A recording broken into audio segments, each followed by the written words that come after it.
My name's Tony, and we are in my hometown of Miami, Florida, and this is my key lime farm.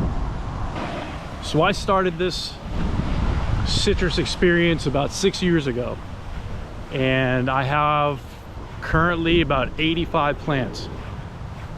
This is my hobby. It's slowly gotten out of control. I've grown 90% of them in containers. And growing in containers is good. It gives you more options. The fabric pot, in my opinion, is far superior to the plastic. I like the terracotta, but down here in the southeast, in zone 10B and 10A, where I am,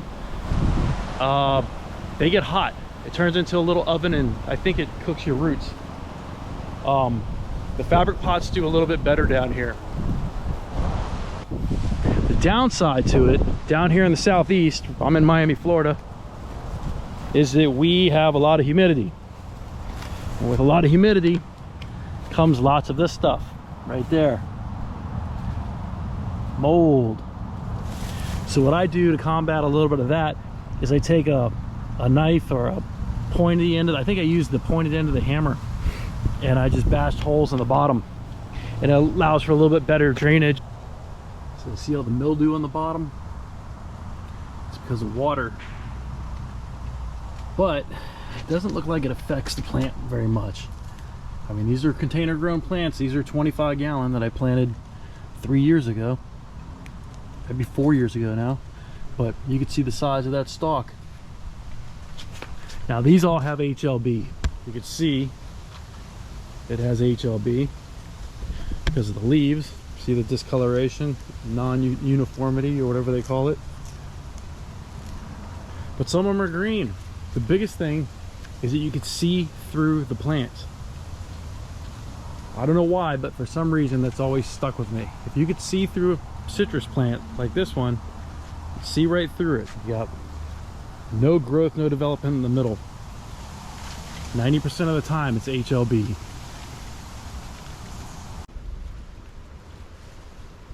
The first thing we're going to talk about is protecting your citrus trees the cheap way. To the top.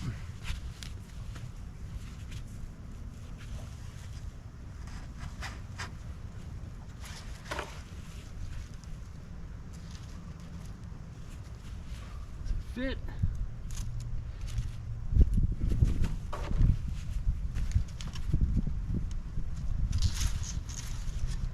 It does. So now we have to tie the base of this.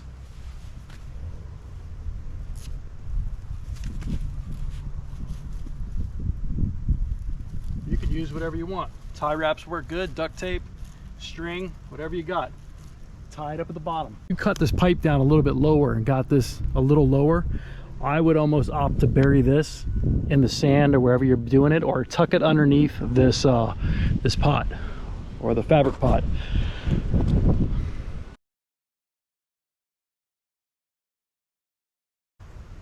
The second thing we need to talk about is the ground percolation. What are you using? What medium are you using to grow your citrus? I've used Miracle-Gro, cactus, and citrus mix a lot, about $600 worth of it. It does good, it's okay. I can't say that I actually noticed a difference. This time around, I'm using natural Fort Pierce Riviera beach sand. I think that's what they call it. But if you grew up in the 80s and the 90s in Florida and you had Florida orange juice from back then, it was grown out of this sand. So a good way to test your soil to see if it percolates is just dig a little trough like that. Grab your water, fill it, and time it. And watch how long it takes for that water to disappear.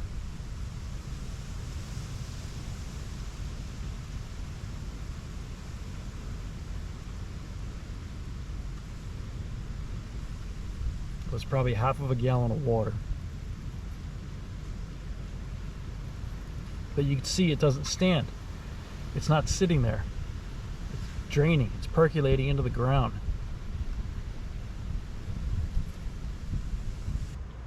The third thing we're going to talk about is fertilizers. The myth about fertilizers. I'm not impressed with fertilizers. I don't think they're as good as everybody says they are. To me, spend your money on microbials.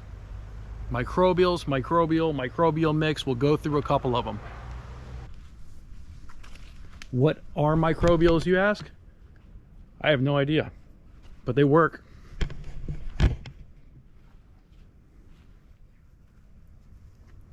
I've used a lot of stuff in my time, but this right here is magic. I mean, it is. I guess that's what they call a magic mix.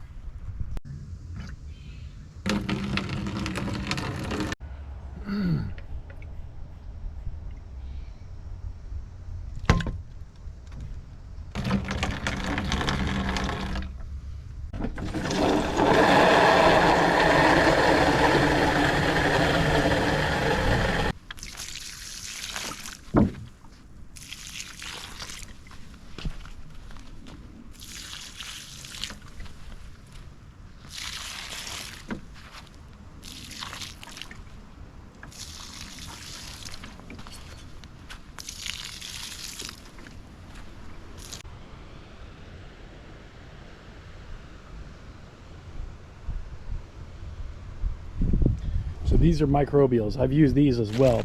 Haven't really given these a fair shot yet, but it looks like sand, but it's supposed to be really good quality microbes. Same thing with this one. Nitrogen fixers, basically all the good things that some plants do to fix the soil when after they grow and while they grow. This is supposed to do it too. Like I said, I haven't given these a real thorough use yet. I found that Dr. Manny's, and I've been using that, and that stuff is magic. Like, that is magic stuff. I would stick with that for now. I wouldn't try to go, and that's $400 worth of microbials. Like, I wouldn't go that route. I would, and the Dr. Manny's isn't cheap. It's about $97 for a little tiny quart of it. But like I said, I guess you get what you pay for. It works. I can guarantee you it works. So those are my three things. I hope this helped you, and good luck. If you want me to post more videos on how to build this kind of stuff, and you like this kind of stuff, like it, subscribe it, you know what the deal is.